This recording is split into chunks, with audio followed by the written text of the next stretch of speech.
अरे भोला, तेरा भी कोई सहारा नहीं। ये जिंदगी तो बस यूं ही कट रही है। लेकिन क्या करें, भगवान ने यही लिखा है शायद।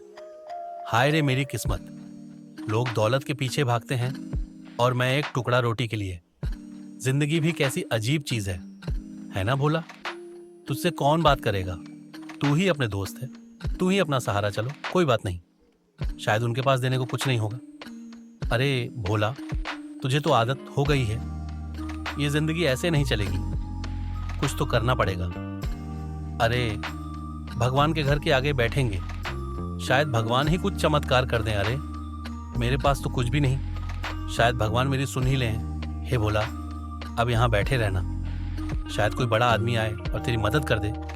भगवान के घर के आगे बैठा है, यहाँ कोई तुझे खाली हाथ नहीं लौटाएगा। भगवान, अगर ये लोग आपको खुश करने के लिए इतना कुछ लाए हैं तो मैं खाली हाथ आया हूँ। लेकिन मेरी हालत देखो, मैं क्या लाता।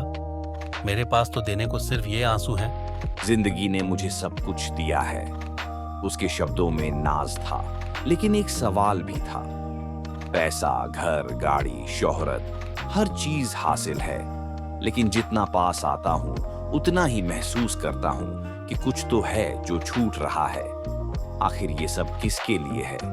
भगवान ने मुझे इतनी नेमतें दी, लेकिन मैं क्या कर रहा हूँ? सिर्फ अपने लिए जी रहा हूँ। क्या मेरी जिंदगी का मकसद बस यही है? ये दौलत, ये सुविधाएं, क्या सिर्फ खुद को खुश करने के लिए हैं? काश मैं किसी की मदद कर पाता, किसी की जिंदगी में थोड़ी सी खुशी ला पाता। शायद तब मेरी इस अधूरी जिंदगी को भी कोई मकसद मिल जाए। मुझे भगवान का धन्यवाद करना चाहिए। शायद मंदिर जाकर अपनी मन की शांति खोज पाऊं, और अगर कोई जरूरतमंद मिले तो उसकी मदद कर सकूं।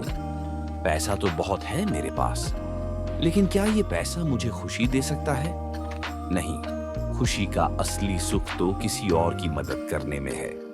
जब किसी की मुस्कान मेरी वजह से आएगी, तभी मैं समझूंगा कि मेरी दौलत का असली इस्तेमाल हुआ है। भगवान ने मुझे इतना कुछ दिया है, अब ये मेरा फर्ज है कि इसे सही जगह इस्तेमाल करूं। शायद भगवान ने मुझे इसी वजह से यहाँ बुलाया है। मुझे इस बूढ़े आदमी की मदद करनी चाहिए। यही मेरी जिंदगी का असली मकसद हो सकता है। बाबा, ये पैसे तो मैं आपको दे रहा हूँ, लेकिन इससे आपकी जिंदगी नहीं बदलेगी। क्या मैं आपके लिए कुछ और कर सकता हूँ?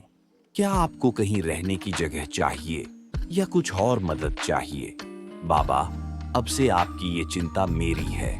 मैं आपके लिए एक छोटा सा घर और हर महीने खाने का इंतजाम करूंगा। और अगर आपको और कुछ चाहिए तो बिना झिझक मुझसे कहिए बाबा। अब से आपकी ये चिंता मेरी है। मैं आपके लिए एक छोटा सा घर और हर महीने खाने का इंतजाम करूंगा। और अगर आपको और कुछ चाहिए तो बिना झिझक बताइए। सचमुच किसी की मदद करके जो खुशी मिलती है वो किसी दौलत में नहीं। शायद यही भगवान का असली आशीर्वाद है। यही वो मकसद है जिसे मैं ढूंढ रहा था।